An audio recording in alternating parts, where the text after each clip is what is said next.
साथियों, महापुरुषों के विचार ज्यादा लोगों तक पहुंचने के लिए सोशल मीडिया जैसे फेसबुक, व्हाट्सएप पर शेयर कीजिए। सभी बुद्धिमान और वैचारिक साथियों का great Indian leaders unread book YouTube channel में स्वागत है। साथियों, सबसे पहले मैं सभी महापुरुषों को नमन करता हूँ। साथियों, आज के समय में हमारे लोग महापुरुषों की किताबें पढ़ते नहीं हैं। इसी वजह से उन्हें सही गलत, दोस्त और दुश्मन की पहचान नहीं होती। लेकिन हमारे लोगों को सही इतिहास मालूम होना चाहिए। यही सोचकर मैंने यह प्रयास किया और मैं सफल भी हुआ। साथियों, अब आपको किताब पढ़ना नहीं है, महापुरुषों की किताब में क्या लिखा है सिर्फ सुनना है और देखना है। आप सब मेरे इस कार्य में सहयोग करेंगे, ऐसी मैं आशा करता हूँ।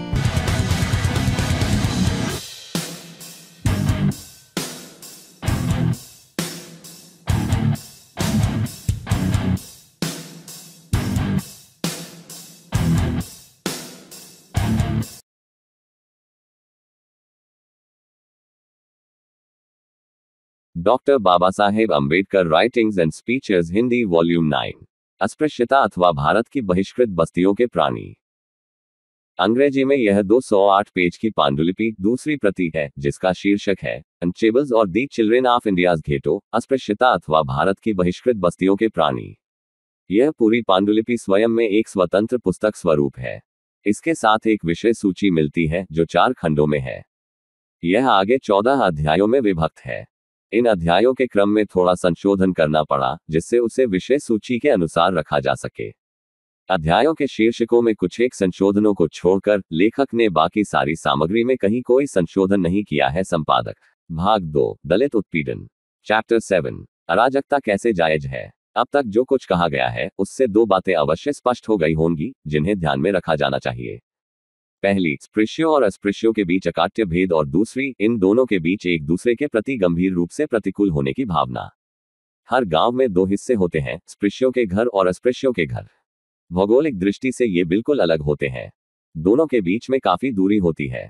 किसी भी दशा में दोनों प्रकार के घर अगल बगल नहीं होते और न ये पास ही होते हैं। अस्पृश्यों के घर उनकी जाति के नाम से जाने जाते हैं, जैसे महारवाड़ा, मांगवाड़ा, चमरोटी, खाटिकाना आदि। राजस्व खातों और डाकखानों में अस्पृश्यों के घर कानूनन गांव का हिस्सा माने जाते हैं, लेकिन हकीकत में गांव से अलग होते हैं। गांव में रहने वाला हिंदू जब गांव का जिक्र करता है तो उसका आशय उसमें सवर्ण हिंदू निवासियों को शामिल करना होता है, जो स्थानीय रूप से वहां रहते हैं। इसी तरह जब कोई अस्पृश्य गांव की बात करता है तो उसका आशय उस गांव में से अस्पृश्यों और उनके घरों से रहित गांव से होता है।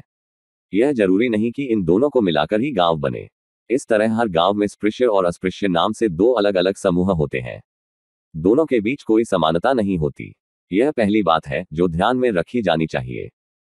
गांव में इस प्रकार के विभाजन के बारे में दूसरी बात ध्यान देने की यह है कि ये समूह स्वयं में अलग अलग एक इकाई होते हैं और कोई भी एक दूसरे को अपने में शामिल नहीं करता। यह ठीक ही कहा गया है कि अमेरिका या यूरोप में रहने वाला व्यक्ति विभिन्न प्रकार के समूहों का होता है और वह इनमें से अधिकांश का सदस्य बनता है। वह निश्चय ही किसी एक परिवार में जन्म लेता है, लेकिन वह उस परिवार में सारी जिंदगी रहने के बजाय जब तक चाहे तभी तक उस परिवार में रहता है। वह कोई भी व्यवसाय या कोई भी निवास स्थान चुन सकता है, किसी के भी साथ विवाह कर सकता है, किसी भी राजनीतिक दल में शामिल हो सकता है और वह किसी दूसरे के द्वारा किए गए कार्य के बजाय केवल अपने कार्यों के प्रति उत्तरदायी होता है। वह पूर्ण अर्थ में एक व्यक्ति होता है, क्योंकि उसके सभी संबंध और सभी कार्य उसी के द्वारा अपने लिए निर्धारित होते हैं। लेकिन स्पृश्य या अस्पृश्य व्यक्ति किसी भी अर्थ में व्यक्ति नहीं होता, क्योंकि उसके सभी या लगभग सभी संबंध तभी निश्चित हो जाते हैं जब उसका जन्म किसी वर्ग विशेष में हो जाता है। उसका व्यवसाय, उसका निवास, उसके देवी देवता, उसकी राजनीति आदि सभी कुछ उस वर्ग द्वारा उसके लिए निश्चित हो जाते हैं जिसमें उसका जन्म हो गया होता है।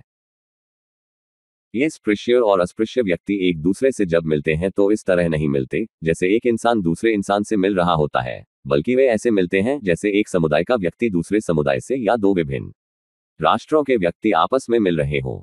इस तथ्य का गांवों में स्पृश्यों और अस्पृश्यों के आपसी संबंधों पर महत्वपूर्ण प्रभाव पड़ता है।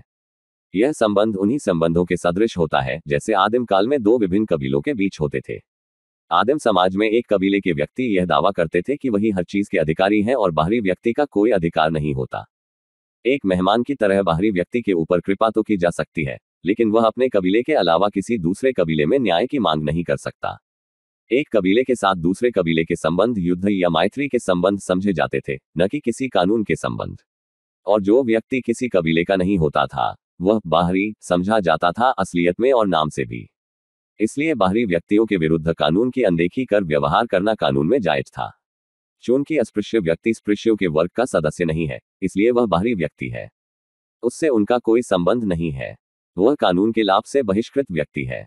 वह न्याय के लिए कोई दावा नहीं कर सकता है।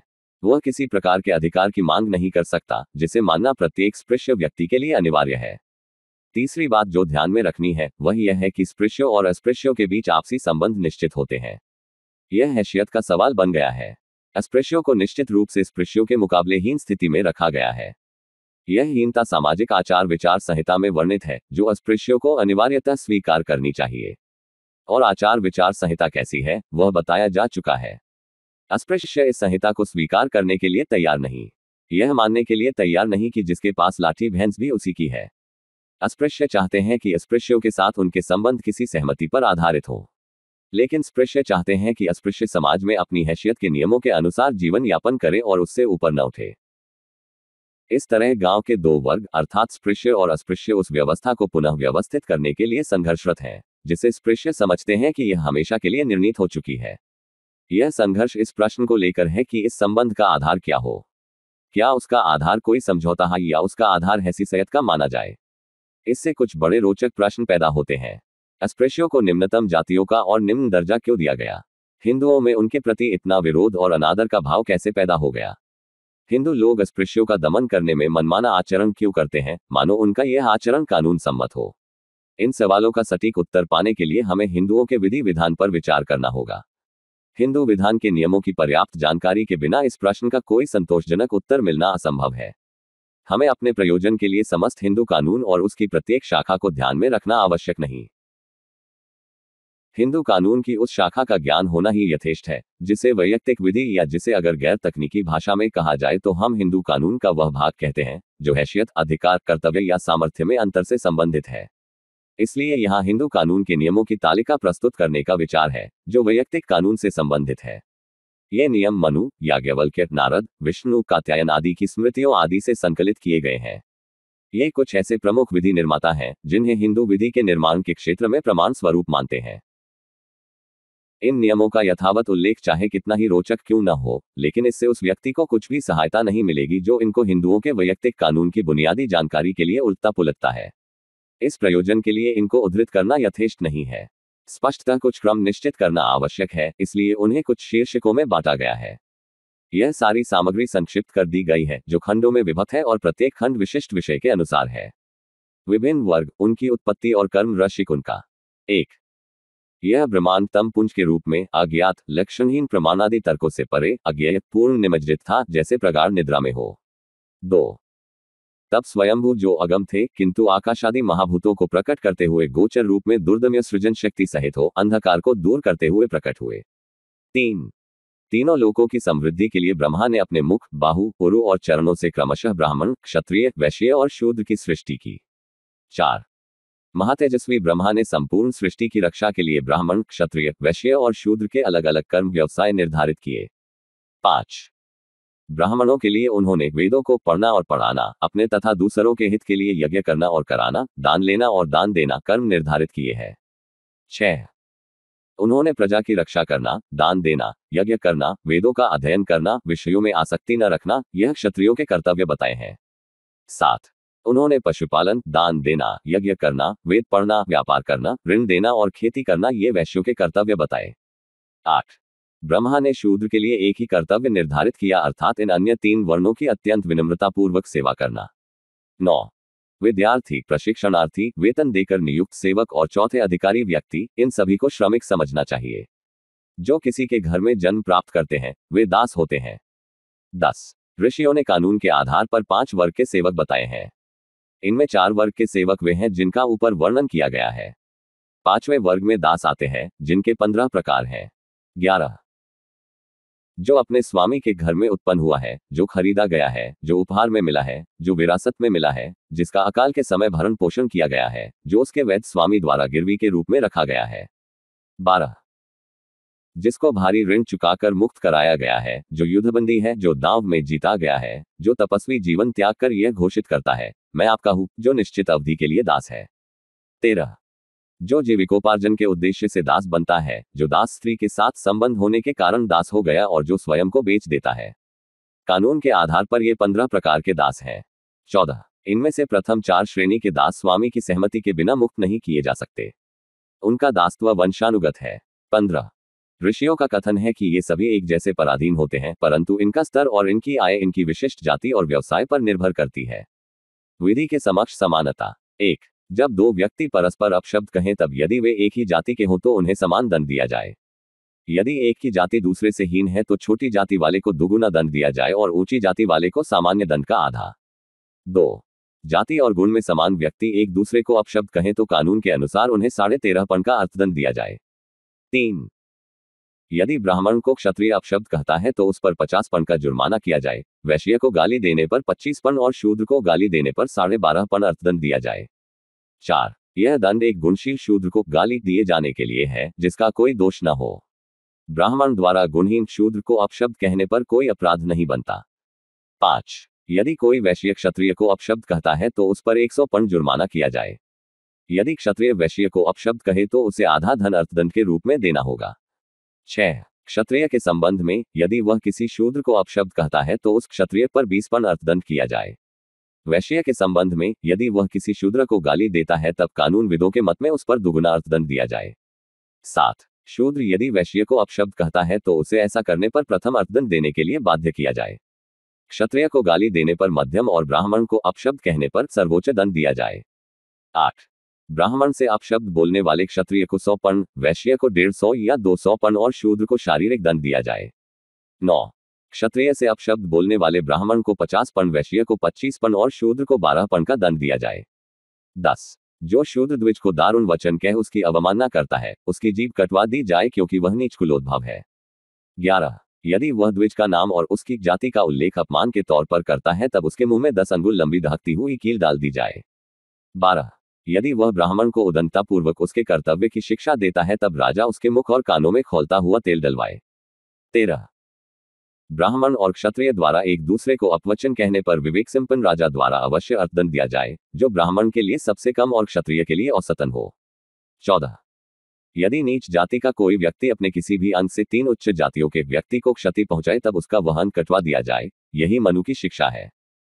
15. नीच जाति का जो व्यक्ति अपना हाथ या लाठी उठाए उसका हाथ कटवा दिया जाए, जो व्यक्ति गुस्से में अपनी लात से मारे उसकी वह लात कटवा दी जाए। 16. नीच जाति का व्यक्ति यदि ऊंची जाति के व्यक्ति के आसन पर बैठने का प्रयत्न करे तब उसके नितंब को दरगवा दिया जाए और उसे राज्य से निष्कासित कर दिया जाए या राजा द्वारा उसके नितंब में गहरा घाव करवा दिया जाए। 17.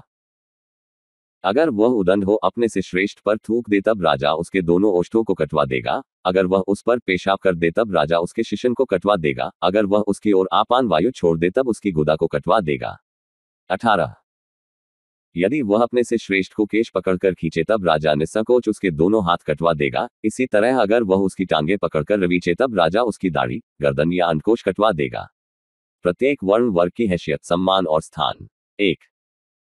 पुरुष के विषय में कहा जाता है कि वह नाभि के नीचे की अपेक्षा उसके ऊपर अधिक शुद्ध होता है, इसलिए स्वयंभू ने उसका मुख उसके शरीर में सबसे अधिक शुद्ध घोषित किया है। 2. चूंकि ब्राह्मण मुख से उत्पन्न हुआ, चूंकि वह सबसे पहले उत्पन्न हुआ और चूंकि उसे वेद प्राप्त है, इसलिए वह अधिकार से अपनी इस समस्त सृष्टि का स्वामी है। 3. चूंकि स्वयंभू ने तपस्या पूर्ण करने के बाद उसे अपने मुख से उत्पन्न किया जिससे पूजार्चना देवताओं और पितृगणों को भेजी जा सके और यह ब्रह्मांड संरक्षित रहे। 4. कौन ऐसा सृजित जीव है जो उससे श्रेष्ठ है जिसके मुख के माध्यम से देवता हव्य और पितृगण काव्य को ग्रहण करते हैं। 5. समस्त सृष्टि में वे सर्वश्रेष्ठ हैं जो प्राणधारी हैं, प्राणियों में वे सर्वश्रेष्ठ हैं जिनकी जीविका का साधन बुद्धि है, बुद्धिजीवियों में मनुष्य सर्वश्रेष्ठ है और मनुष्यों में वे सर्वश्रेष्ठ हैं जो ब्राह्मण हैं। 6. ब्राह्मण अस्तित्व में आने के बाद इस पृथ्वी पर सर्वश्रेष्ठ के रूप में जन्म लेता है, वह समस्त सृजित प्राणियों का स्वामी होता है। 7. पृथ्वी पर जो कुछ भी है वह सब ब्राह्मणों का है। अपनी उत्पत्ति के उत्तम होने के कारण ब्राह्मण निश्चय ही सबका अधिकारी है। 8.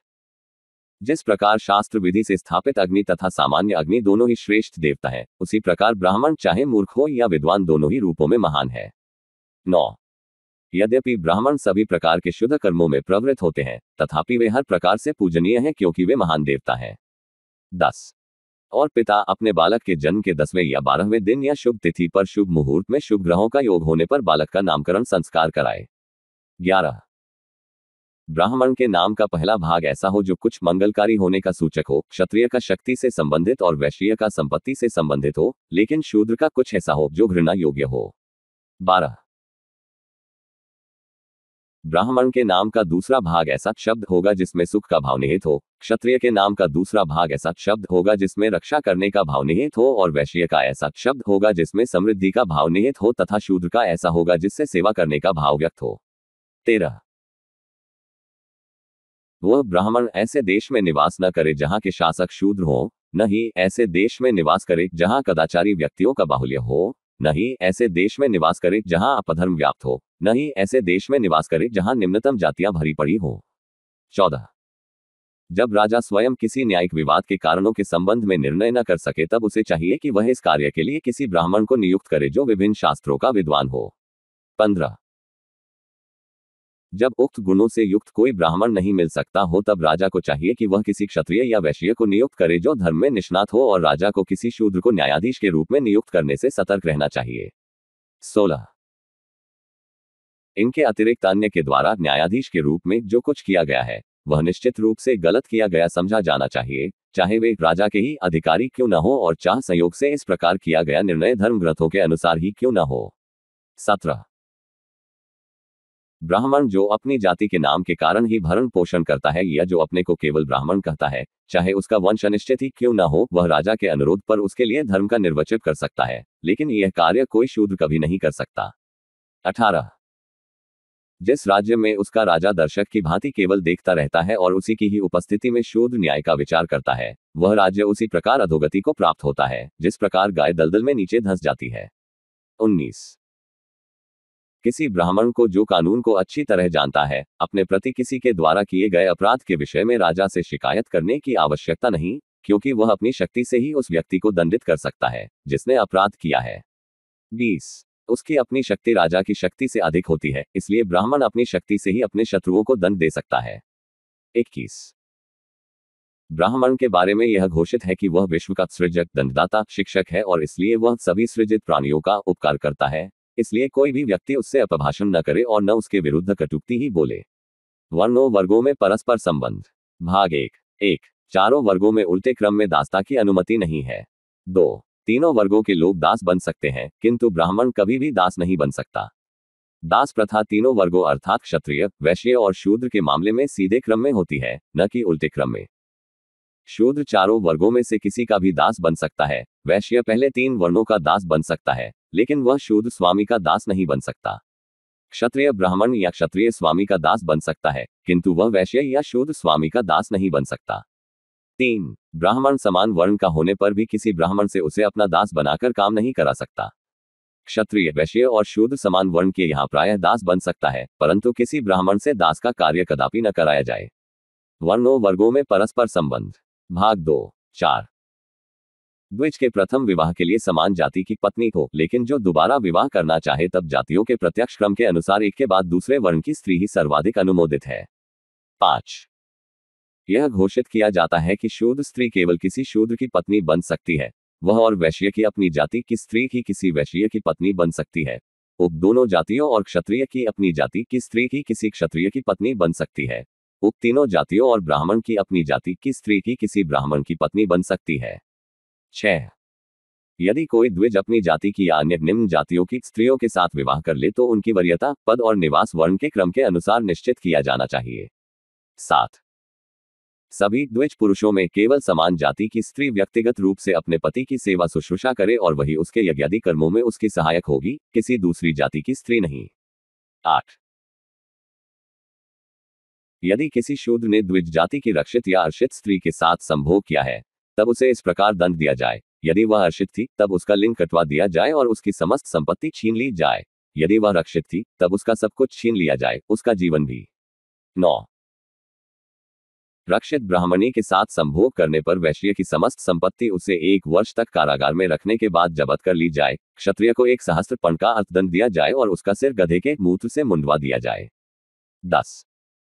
अगर कोई वैश्य या क्षत्रिय किसी अर्षित ब्राह्मणी के साथ संभोग करता है तब वह वैश्य पर 500 पर्ण और क्षत्रिय पर 1 सहस्त्र पर्ण का अर्थदंड करे। 11.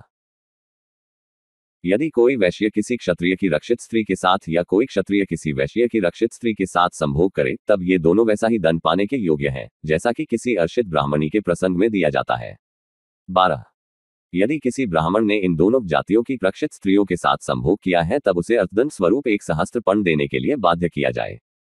शूद्र रक्षित स्त्री के साथ संभोग करने पर क्षत्रिय या वैश्य को भी 1 सहस्त्र पर्ण का अर्थदंड दिया जाए।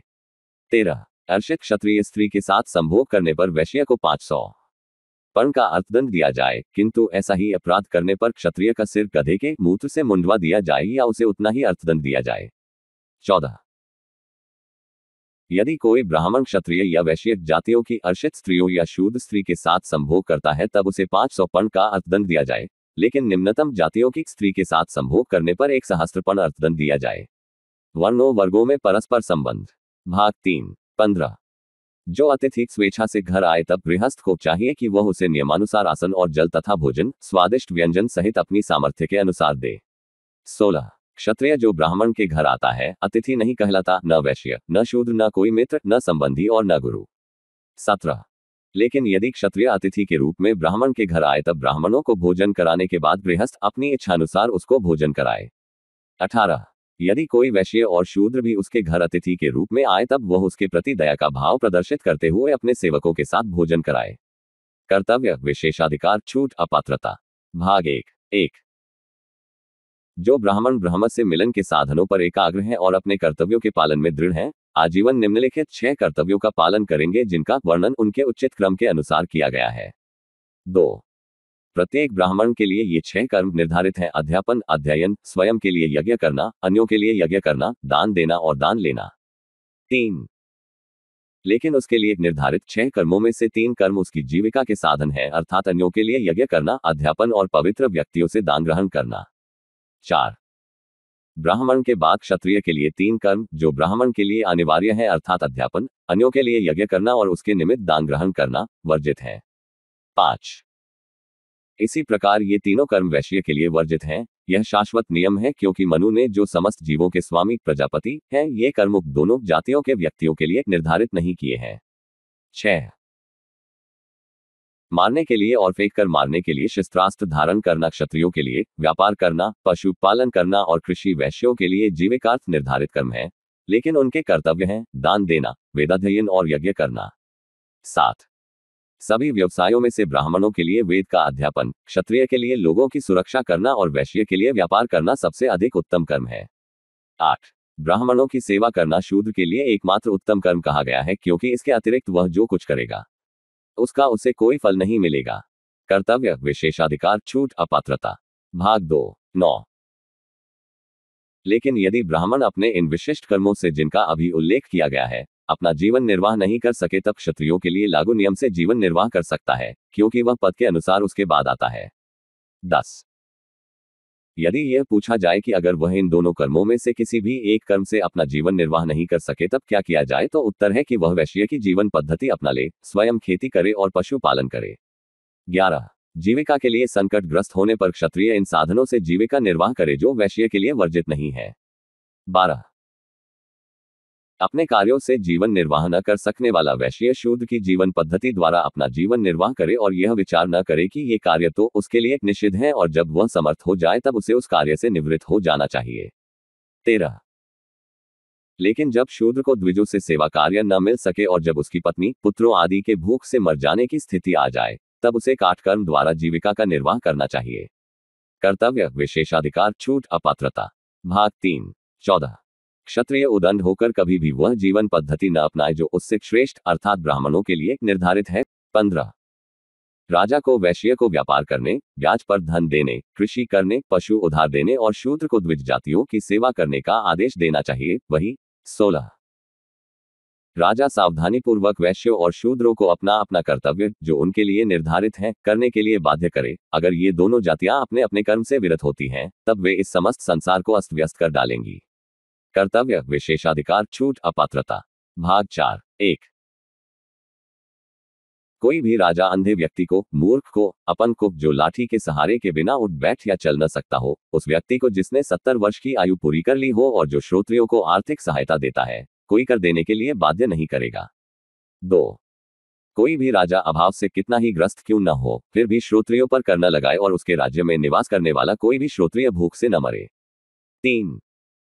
राजा अपने राज्य में रहने वाले साधारण जनों से जो फुटकर वस्तुओं की खरीद बिक्री से जीवन निर्वाह करते हैं, कुछ धन वार्षिक देने को कहे जिसे कर कहा जाता है। 4. वह राजा यांत्रिकों और कारीगरों के साथ साथ शूद्रों से भी जो शारीरिक श्रम कर जीवन यापन करते हैं, अपने लिए महीने में 1 दिन काम करवाए। 5. ब्राह्मण के लिए मृत्यु दंड के स्थान पर उसका सिर मुंडा देना निश्चित किया गया है, लेकिन अन्य जातियों के लोगों के लिए मृत्यु दंड निश्चित किया गया है। 6. राजा किसी भी ब्राह्मण का वध न कराए, चाहे उस ब्राह्मण ने सभी अपराध क्यों न किए हों, वह ऐसे अपराधी को अपने राज्य से निष्कासित कर दे और उसे अपनी समस्त संपत्ति और अपना शरीर सकुशल ले जाने दे। 7. इस पृथ्वी पर ब्राह्मण के वध से बढ़कर कोई दूसरा बड़ा पाप नहीं समझा जाता है, इसलिए राजा को अपने मन में किसी ब्राह्मण का वध करने का विचार नहीं लाना चाहिए। 8. जब किसी विद्वान ब्राह्मण को प्राचीन काल में भूमि में गड़ी कोई निधि मिल जाए तब वह उसे सारी की सारी ग्रहण कर ले, क्योंकि वह प्रत्येक वस्तु का स्वामी है। 9. जब राजा को भूमि में गड़ी कोई पुरानी निधि मिल जाए तब वह उसका आधा भाग ब्राह्मणों को दे दे और शेष आधा भाग अपने राजकोष में जमा कर दे। जीवनचर्या। 1. प्रत्येक शूद्र जो शुचिपूर्ण है, जो अपने से उत्कृष्टों का सेवक है, मृदुभाषी है, अहंकार रहित है और सदा ब्राह्मणों के आश्रित रहता है, अगले जन्म में उच्चतर जाति प्राप्त करता है। 2. लेकिन शूद्र ब्राह्मणों की सेवा करे, चाहे स्वर्ग के लिए हो या चाहे दोनों उद्देश्यों के लिए, अर्थात इस जन्म और इससे अगले जन्म के लिए हो, क्योंकि वह जो ब्राह्मण का सेवक कहा जाता है, अपने सभी उद्देश्यों को प्राप्त कर लेता है। 3. यदि कोई शूद्र जो ब्राह्मणों की सेवा से अपना जीवन निर्वाह नहीं कर पाता है, जीविका चाहता है, तब वह क्षत्रिय की सेवा करे या वह किसी धनी वैश्य की सेवा कर अपना जीवन निर्वाह करे। 4.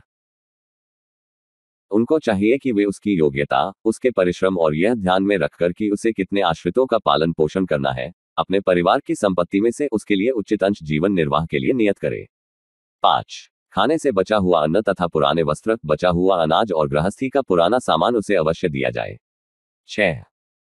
किसी भी शूद्र को संपत्ति का संग्रह नहीं करना चाहिए, चाहे वह इसके लिए कितना भी समर्थ क्यों न हो, क्योंकि जो शूद्र धन का संग्रह कर लेता है, वह ब्राह्मणों को कष्ट देता है। 7. यथाशास्त्र जीवन निर्वाह करने वाले शूद्रों को हर महीने अपना मुंडन करवाना चाहिए।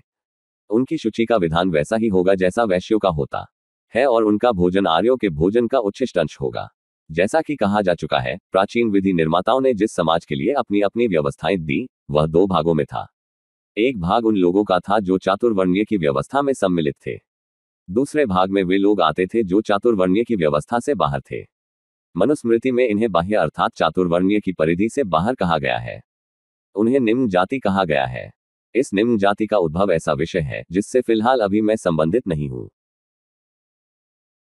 यहाँ इतना ही कहना यथेष्ट है कि हिंदुओं के इन प्राचीन विधि निर्माताओं के अनुसार इन निम्न जातियों की उत्पत्ति उन चारों वर्गों ब्राह्मण, क्षत्रिय, वैश्य और शूद्र के बीच परस्पर विवाह संबंध होने से हुई, जो चातुर्वर्णीय व्यवस्था में सम्मिलित किए गए।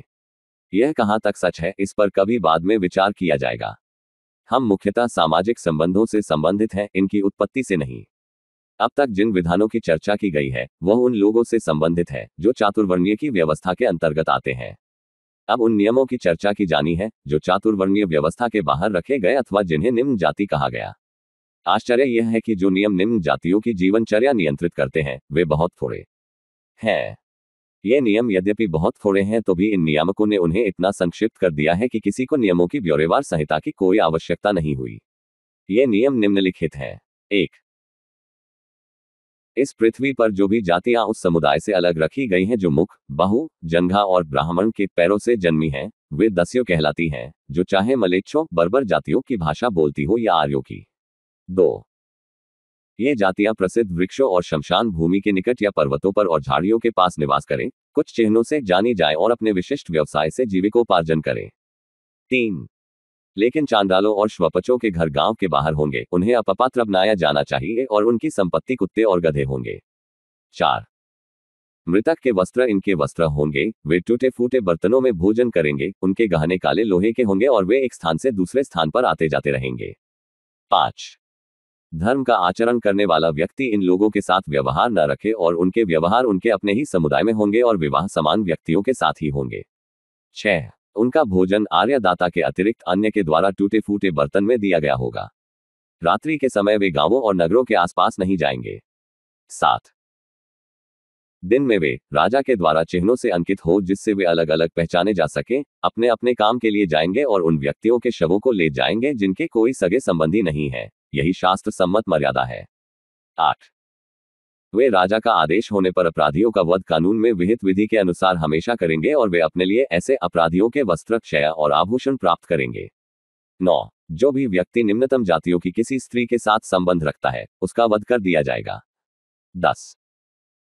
अगर कोई व्यक्ति जिसको चांडाल या किसी अन्य निम्न जाति का होने के कारण स्पर्श नहीं किया जाना चाहिए, जानबूझकर अपने स्पर्श से ऐसे व्यक्ति को अपवित्र करता है, जो द्विज जाति का होने के कारण केवल द्विज व्यक्ति द्वारा ही छुआ जा सकता है, तो उसका वध कर दिया जाएगा।